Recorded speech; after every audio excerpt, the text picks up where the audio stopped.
Hey guys, what is up? My name is Dabe and welcome to another loot video. So as you guys know, I already covered rune dragons in a loot video, and this time I'm going to be covering Vorkath. The reason I didn't do Vorkath first is because its drop table was originally pretty garbage, and I didn't really feel like investing time or supplies into doing this boss before it got a bit of an update.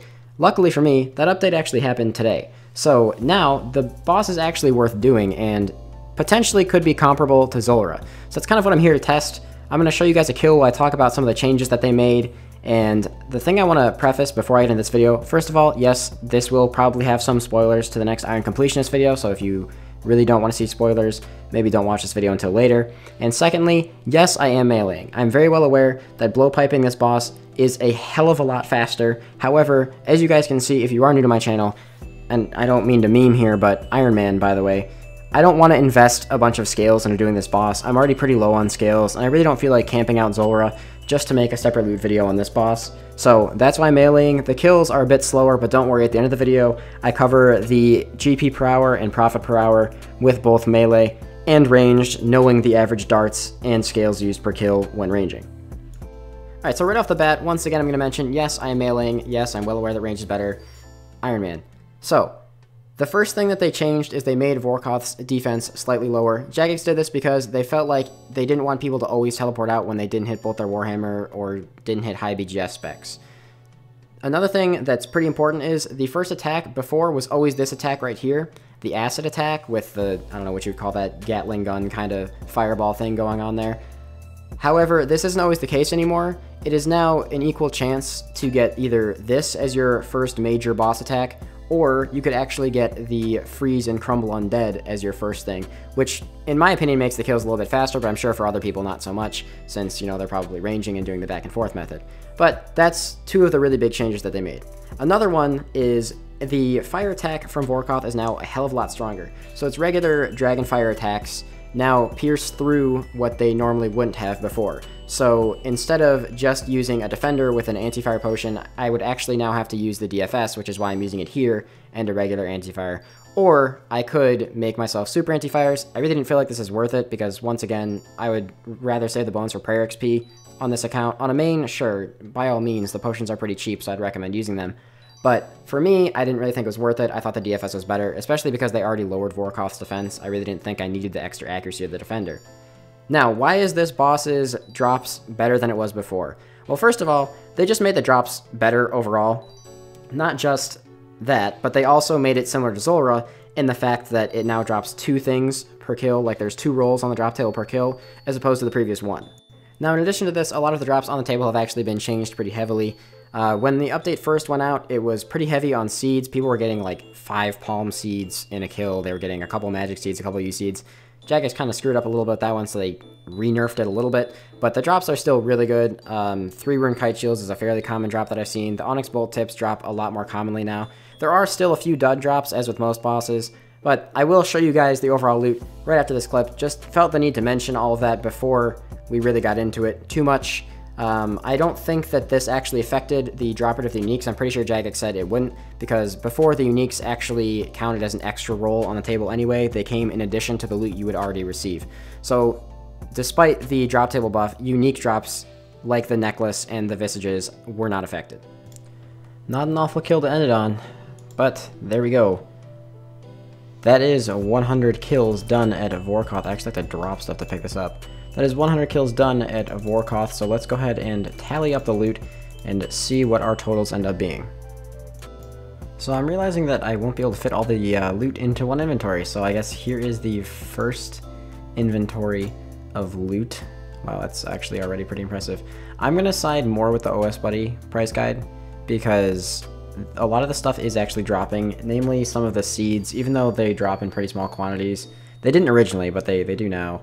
And some of the other stuff as well, I think, is dropping as well. Like, the Dragon Bolts are way under what they're valued here, and that's probably the majority of the difference.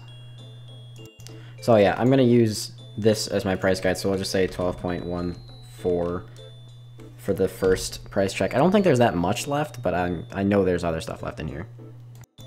Also, you're going to see blue d'hide in here a second time. That's because these are my actual blue d'hide drops, not just the blue d'hide that came from killing the boss. Okay, with relative certainty, I can say this is everything. I did write down every single loot, which is why I was going through my... okay, well, my prayer just ran out. Which is why I was going through my bank and checking it like that. It's just the easiest way for me to do it. So this is the final tally, looking like it's just a little bit under 14 mil. But I'll add that up after figuring out what supplies I used and what supplies I would have used if I was ranging. Okay, so the total profit, or total amount that we got is 16.174 mil, which is pretty good. So with melee, we used these supplies. It's a bit more than I thought, so let's say, I'll just put it over here, 1.521.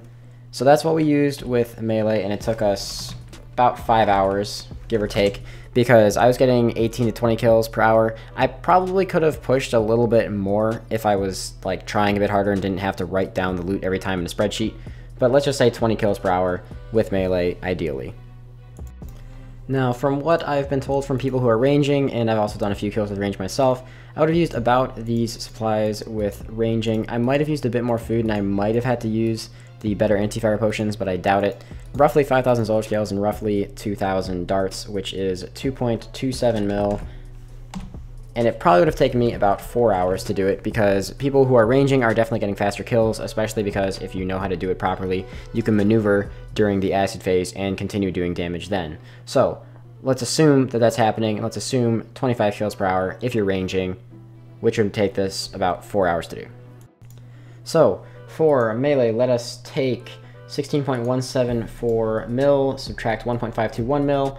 That leaves us with 14.65 mil in profit, and then I'm going to take 5 hours out of that, so that comes to 2.93 mil per hour if you're meleeing. I'm actually just going to type this out.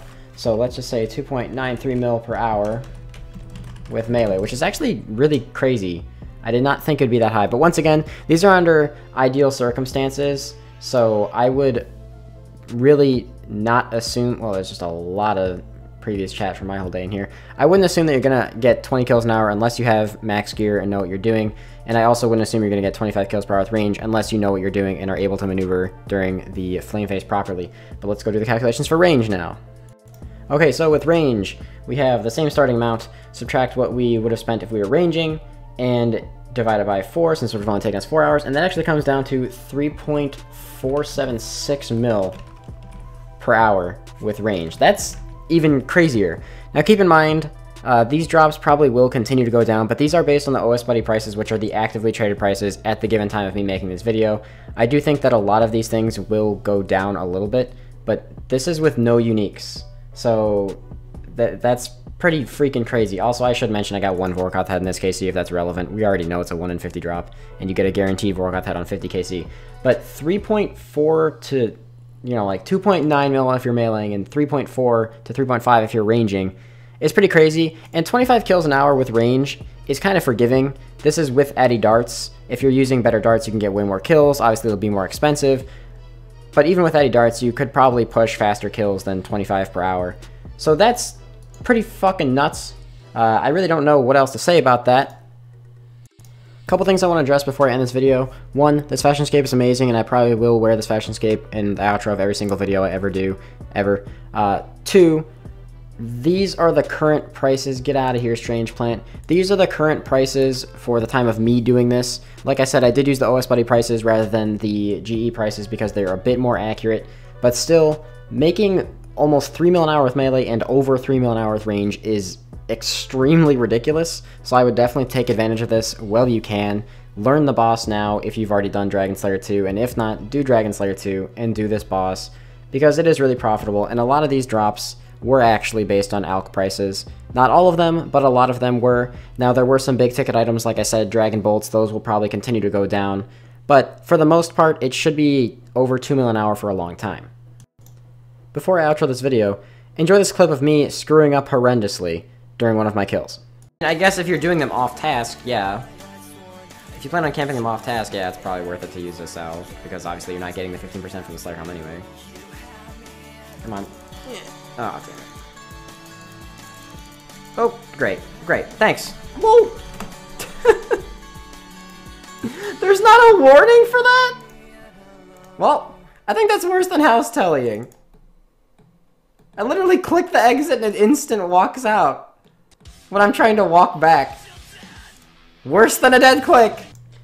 If you guys enjoyed this video, or it helped you, or motivated you in any way, feel free to like, feel free to subscribe, comment, do all that fun stuff. I'd really appreciate it. And if you want to support even more than that, you can check out some of my other videos. I'm running a series in this account called Iron Completionist, where I'm actually chasing after a lot of drops that a lot of Ironmen wouldn't normally chase after, in addition to the ones that they normally go after. So feel free to check out that as well. But mainly just like, comment, subscribe, and I'll see you guys in the next video, which I don't know when it's going to go out. At the latest, it'll be Sunday, though. So peace out and have a fantastic day.